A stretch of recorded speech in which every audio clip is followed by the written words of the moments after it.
네,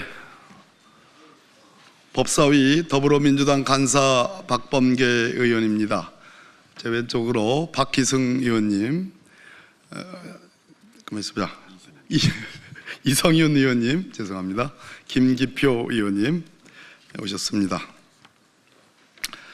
대법원은 절차에 매몰돼 실체적 진실을 외면하는 주객 전도의 판결을 해서는 안 됩니다.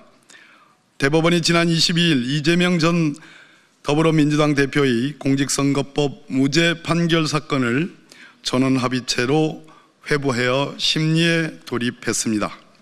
대법원은 이날 오전 해당 사건을 2부의 배당 박영재 대법관을 주심으로 배정한 이후 즉시 전원합의체로 보냈습니다. 대법원 내외에서 조희대 대법원장의 의지가 크게 작용한 것으로 판단하고 있습니다. 대법원은 헌법 제101조에 근거하는 대한민국의 최고 법원으로서 기본권 보장의 최후 보루임을 믿어 의심치 않습니다. 그러나 이번 전격적인 전원합의체 회부 결정은 지극히 빠르게 이루어진 것으로 국민으로 하여금 많은 의문을 자아내고 있습니다. 대법원 법원행정처는 지난해 9월 말 선거법 재판기한 준수를 의미하는 소위 633 조항을 지켜달라고 전국 법원에 권고한 바 있습니다. 이 역시 조 대법원장의 평소 지론이 반영된 것으로 보입니다. 재판기간 준수를 통한 신속한 재판은 존중되어야 할 원칙이지만 그 자체가 목적일 수는 없습니다. 해당 사건은 1, 2심 법정 재판 기간을 훨씬 넘겨 선고되고 유죄와 무죄로 갈린 바 있습니다. 대법원 재판부는 선 소부, 후 전합체 심리 판결이 기본입니다.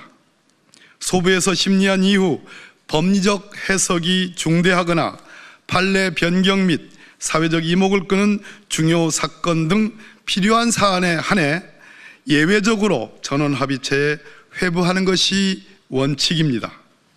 이번 사건은 여러 직간접적 법률적 쟁점이 있는 사건으로 전원합의체 회부는 예견됐고 이해할 수 있는 일입니다. 하지만 마치 처음부터 전합체 회부를 염두에 두고 소부 심리를 형식적으로 지나친 것은 그간 목격하지 못한 관행이며 예외적인 패턴입니다. 따라서 국민은 법리적 측면보다는 정치적 고려에 의한 결정이 아닌지 의심하고 있습니다. 대법원은 국민의 주권 행사가 임박한 시점, 즉 현직 대통령 파면에 의한 대통령 보궐선거를 앞두고 원칙을 앞세워 또 다른 변침을 시도한 셈입니다. 유력 대통령 후보자 사건에 대한 사회적 관심을 그 변침을 기화로 증폭시키고 있습니다. 유력 대통령 후보라는 이유만으로 그 피고 사건을 특별히 다르게 취급하는 것도 그것이 가져올 정치, 사회적 파장을 고려하면 타당하지 않습니다. 대법원 스스로 그간 지키기 위해 노력한 정치적 중립성과 독립성을 훼손할 위험성이 있는 것은 아닌지 돌아보시길 바랍니다. 재판기간 내 선고라는 절차에 매몰돼 실체적 진실을 외면하는 주객전도의 판결이 있어서는 결코 안 됩니다.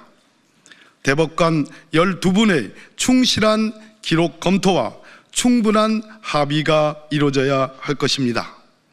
국민들은 이 점을 똑똑히 지켜볼 것입니다. 2025년 4월 23일 국회 법제사법위원회 더불어민주당 조국혁신당 위원 일동입니다. 네, 고맙습니다.